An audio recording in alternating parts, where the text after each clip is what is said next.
오늘은 고린도전서 10장 말씀입니다. 부활절 오늘 우리에게 주시는 말씀의 은혜가 우리 안에 넘치기를 원합니다. 1절 형제들아 나는 너희가 알지 못하기를 원하지 아니하노니 우리 조상들이 다 구름 아래에 있고 바다 가운데로 지나며 모세에게 속하여 다 구름과 바다에서 세례를 받고 다 같은 신령한 음식을 먹으며 다 같은 신령한 음료를 마셨으니 이는 그들을 따르는 신령한 반석으로부터 마셨음에 그 반석은 곧 그리스도시라. 그러나 그들의 다수를 하나님이 기뻐하지 아니하셨으므로 그들이 광야에서 멸망을 받았느니라.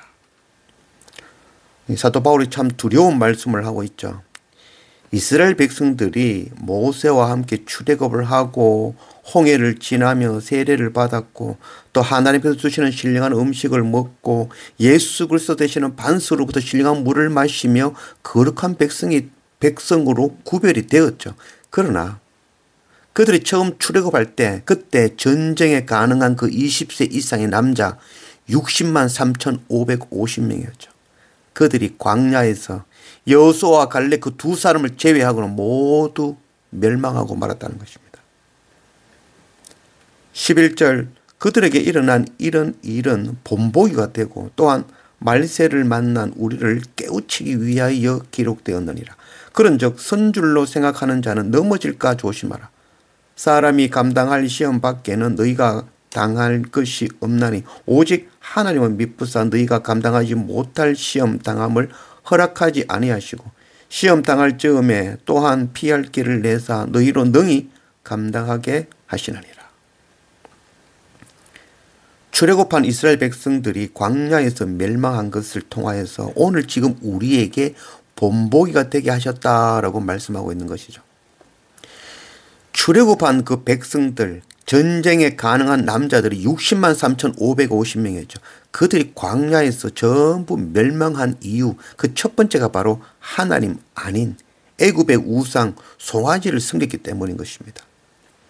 둘째는 이방 여인들과 음행했기 때문이죠. 그래서 한꺼번에 2만 4천 명이 죽는 그런 일들도 일어났죠. 셋째는 하나님을 신뢰하지 않고 시험하였기 때문인 것이죠. 그리고 마지막으로 하나님께 불평하고 원망함으로 멸망을 당하고 말았습니다. 이 출애굽기의 기록은 오늘 우리에게 본보기를 주시는 하나님의 말씀이다라고 말씀하고 있죠. 세례를 받고 신령한 음식과 주님이 주시는 생수를 마셨다고 다가 아니라는 거죠. 오늘 말씀에 그런즉 선줄로 생각하는 자는 넘어질까 조심하라. 오늘 우리에게 주시는 말씀이죠. 모태신앙으로 또 혹은 또 세례받은 자로 또 직분을 받은 자로 또 예배하고 헌금하고 11조 드리고 선교에 동참하고 봉사하고 헌신하고 열심히 참여한다고 하지만 이 이스라엘 백성들처럼 멸망당할 수 있다는 것이죠. 그래서 우리가 선줄로 생각하지 말고 항상 깨어 넘어질까 조심하는 자가 되어져야 되는 것이죠. 두렵고 떨림으로 우리의 구원을 이루어가야 되는 자들인 것입니다. 14절 그런즉 내 사랑하는 자들아 우상 숭배하는 일을 피하라. 나는 지혜 있는 자들에게 말함과 같이 하노니 너희는 내가 이르는 말을 스스로 판단하라. 우리가 축복하는 바 축복의 자는 그리스도의 피에 참여함이 아니며 우리가 떼는 떡은 그리스도의 몸에 참여함이 아니냐. 떡이 하나요 많은 우리가 한 몸이니 이는 우리가 다 한 떡에 참여함이라. 육신을 따라 난 이스라엘을 보라. 제물을 먹는 자들이 제단에 참여하는 자들이 아니냐. 사도 바울이 1년 반을 넘게 개척한 교회 그 고린도 교회 사도 바울은 정말 특별한 사랑이 있었죠. 그래서 오늘 말씀에 보면 그런즉 내 사랑하는 자들아 이제 정말 우상 숭배에서 돌이키라.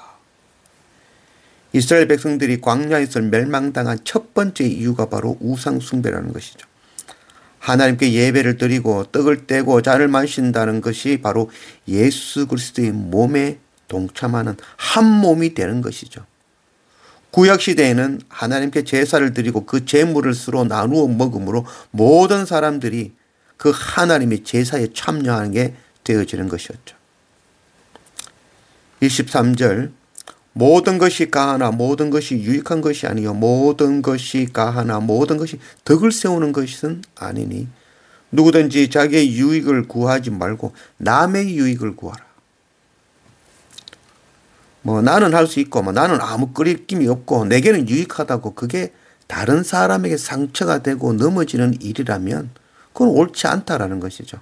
내게는 유익일지 모르지만 다른 사람이 불편하다면 어렵다면 힘들어한다면 결코 옳지 않다는 거죠. 남의 유익을 구하라는 것이죠.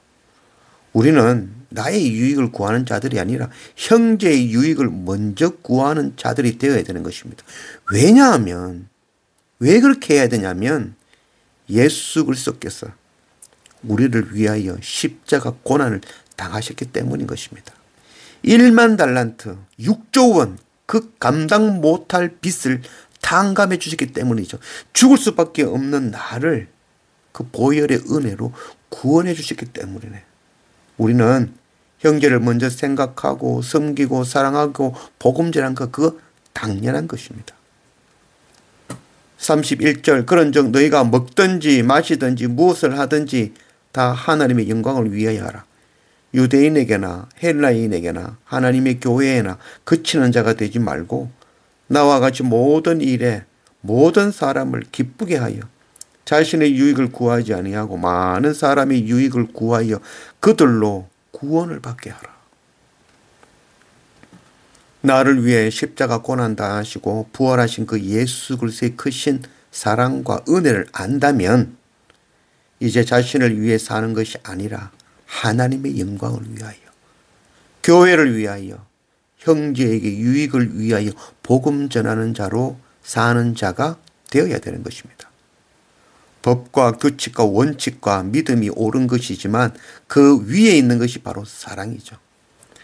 가늠하다가 현장에서 잡혀온 여인의 이야기 우리가 알고 있죠. 돌에 맞아 죽어야 되는 것 그것이 바로 정한 법이고 규칙이며 모세의 법이었습니다. 그러나 그 위에 있는 것이 바로 정죄하지 아니하며 용서하시는 주님의 사랑인 것이죠. 너희 중에 죄 없는 자가 먼저 돌로 치라. 그 사랑의 말씀 앞에 누구도 왜 법대로 하지 않습니까? 라고 할 사람이 하나도 없는 것이죠. 그 법 위에 사랑이 있기 때문이죠. 우리는 이런 사랑을 받은 것이죠. 하나님은 사랑이십니다. 고린도전서 8장 2절 만일 누구든지 무엇을 아는 줄로 생각하면 아직도 마땅히 알 것을 알지 못하는 것이요. 또 누구든지 하나님을 사랑하면 이 사람은 하나님의 아시는 바 되었느니라. 하나님의 크신 사랑과 십자가 예수 그리스도의 은혜를 알지 못하면 그는 하나님을 알지 못하는 무지한 자입니다. 참 사랑의 하나님을 깊이 아는 그런 우리가 되기를 원합니다. 그 크신 하나님의 사랑을 알고 부활하신 십자가 예수 그리스도의 은혜를 아는 우리는 이제 하나님의 영광을 위하고 교회를 섬기며 자신의 유익을 구하지 아니하고 형제의 유익을 먼저 구하고 그들로 구원받게 하는 그 선교 사명 감당할 줄 아는 그런 우리가 되어지기를 원합니다.